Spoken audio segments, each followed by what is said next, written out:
Okay, so I just completed my rewatch of Kaoh Rong episode 1 and reread all of Dalton Ross's stuff on the episode, and there's not much I can say about it that I haven't done before, but based on what episodes of the season that I did watch when they first aired, up to episode 4, I got a feeling in this episode that I should focus a little bit more on a couple of people that I wasn't necessarily focusing on last time.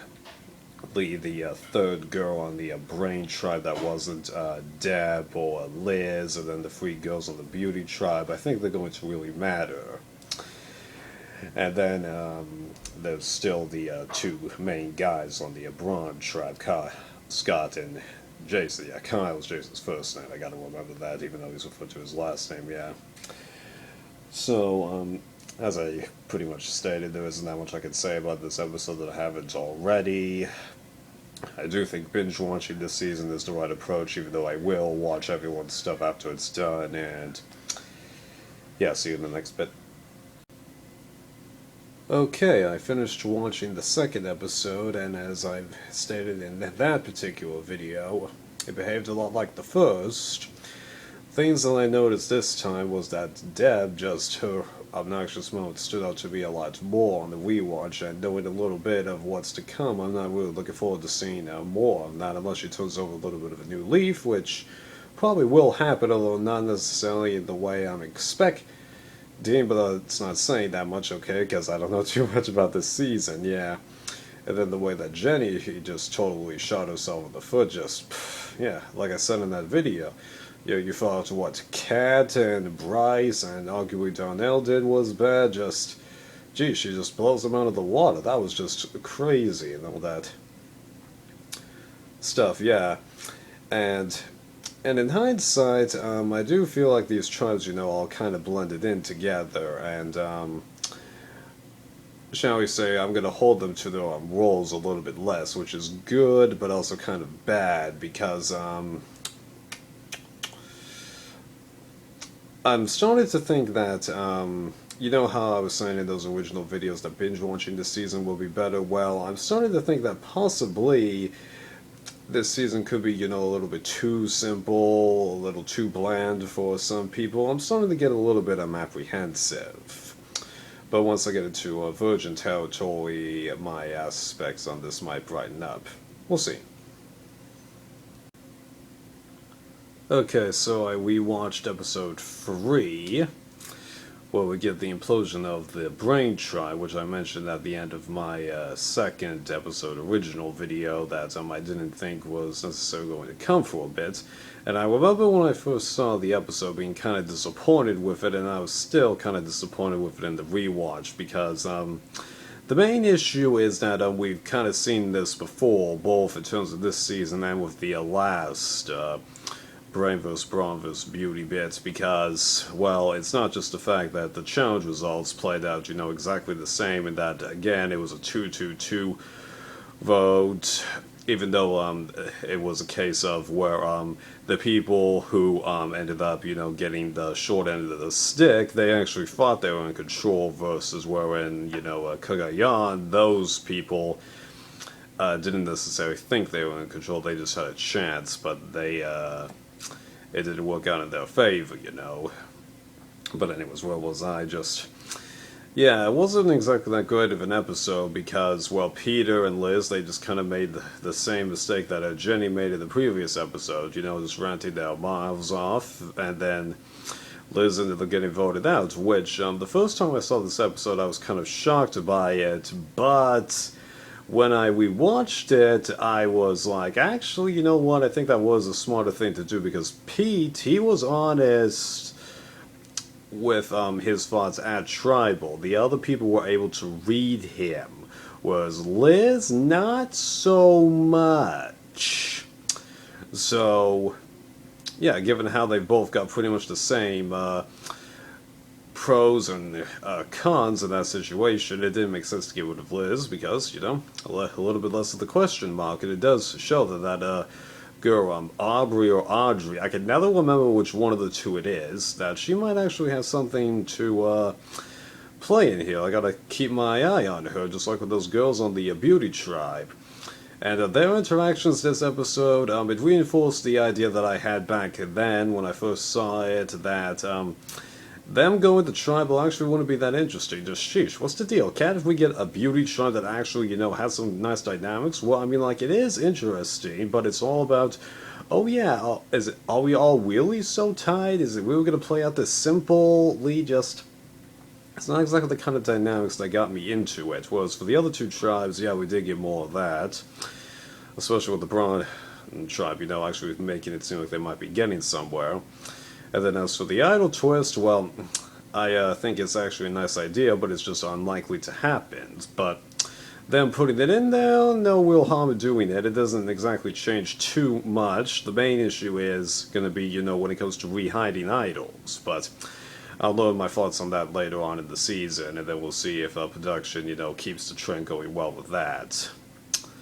Because we do kind of have to pay a little bit of attention to that, because with what they did with the idols last season, it merits us watching them a little bit. Now, the difference, though, between it last season, though, was that, it was an all-star season. They made it kind of clear to us that they were going to do things differently on purpose because of the fact that it was all-star, so we can allow them a good amount of leeway in that situation, but applying the same thing as a precedent, I don't know, we're going to have to just see how it interacts, yeah.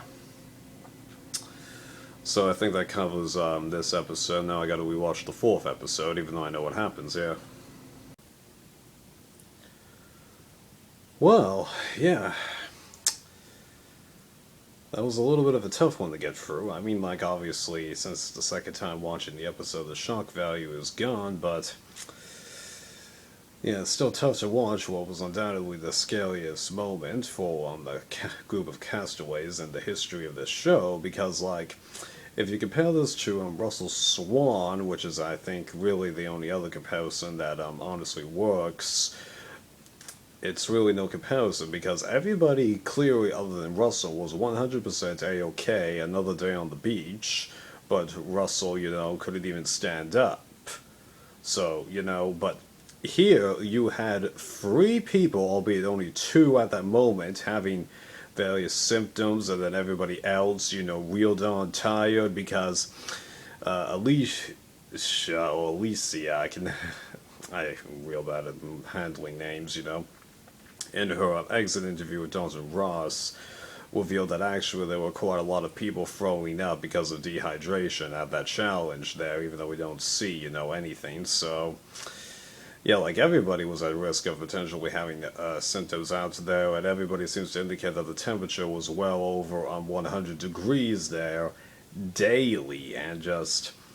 I can't imagine what that's like, because where I live, it's pretty darn rare for it to get over 100 degrees consistently, although we do have a 90-degree weather in the summers pretty darn consistently, but that's because every summer for the past few years has been the hottest summer ever on record, so just it kills us, yeah, but like, having to deal with that, I mean, like, I burn pretty easily, because like, I'm a naturally pale guy, and I do everything I can not to get tan, just I can't imagine, going through that, yeah. So just that's craziness, all that shebang, yeah.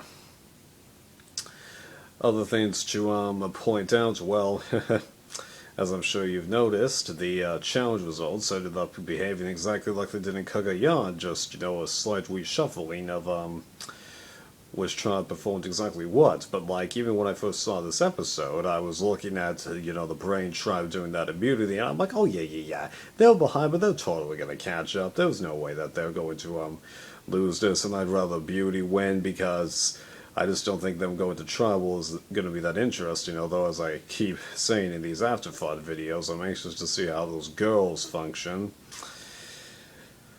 Yeah, so... ultimately, the right person left this episode, and it's a real dumb bummer that happened to Caleb, not getting his story all completed, because, like, after what happened to him towards the end of Big Brother, given how he got a little bit of a stick given to him, even though it was pretty much his fault, because as I've stated before on this channel, pretty much everybody has an equal shot to win Big Brother, and he... and Big Brother was actually in a fairly nice position, but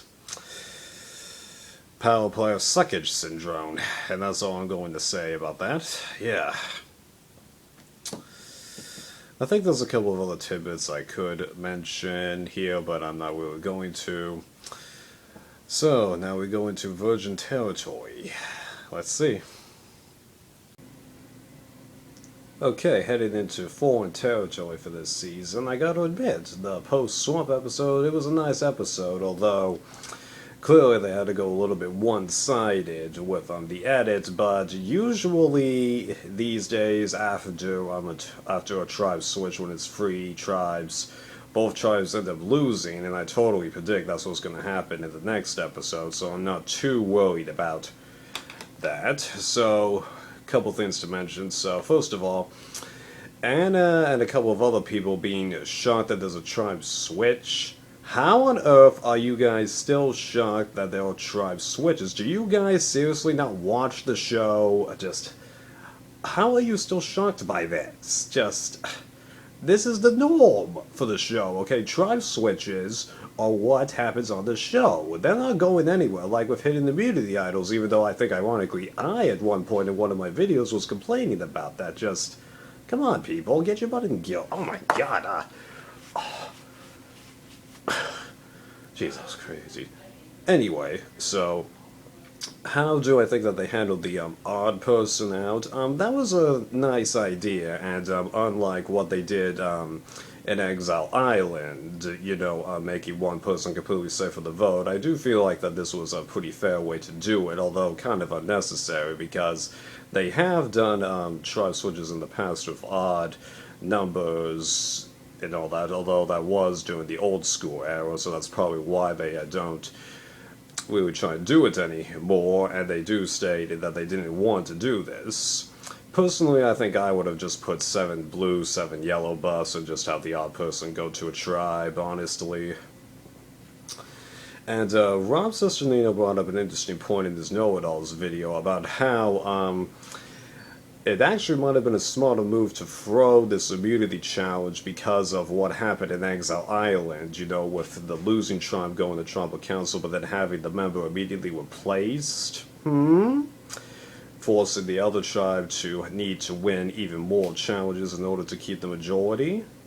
It's going to be interesting to see if that plays into it. I actually had thought of this idea before, but wondered why no one else had thought of it. Well, it's nice to see that somebody else came up with that idea, yeah.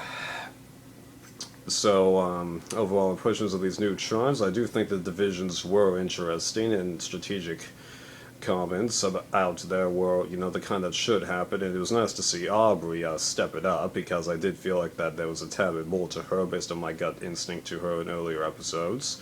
I'm not stating this, as a pick to win, but I'm just saying that I think I should watch out for her, so yeah. Because I think most of you guys have already seen the entire season. Right. Anything else to mention? Neil finding that idol? Doesn't matter. I'm just glad it was found before the swap, because that would have been a little bit pathetic. Just like how in Blood of Water, no one found the idol on the Loved Ones tribe. Actually, no, sorry. No one found it on the Returnees tribe. Tyson found the idol on the Loved Ones tribe because he was able to work Hayden, who learned the clue from either Culpepper or John, yeah. Right. Whoops. And Ty's decision not to play the idol, well, it's a very tough one, but as a couple of people pointed out, he didn't actually have to say anything, so, interesting. It goes to show about his personality, but that was actually a pretty brilliant idea by Scott, to try and convince him not to do it. Shows that he's thinking ahead, and I like that. People are getting a little bit smarter and different thinking with the idol bits. Maybe they'll actually do what I was saying that a couple of the people should have done in last season and prioritize the targets so they do split votes, although I don't think that's happening this season. We're not going to have like a super majority alliance, nah. So Anna going a tad bit disappointed because she did get a little unlucky, and it did seem like that there was some game to her, but whatever, let's see how these other beauty girls function. I want to see how their purpose is. Yeah. I definitely think binge watching this season was the right way to go, honestly.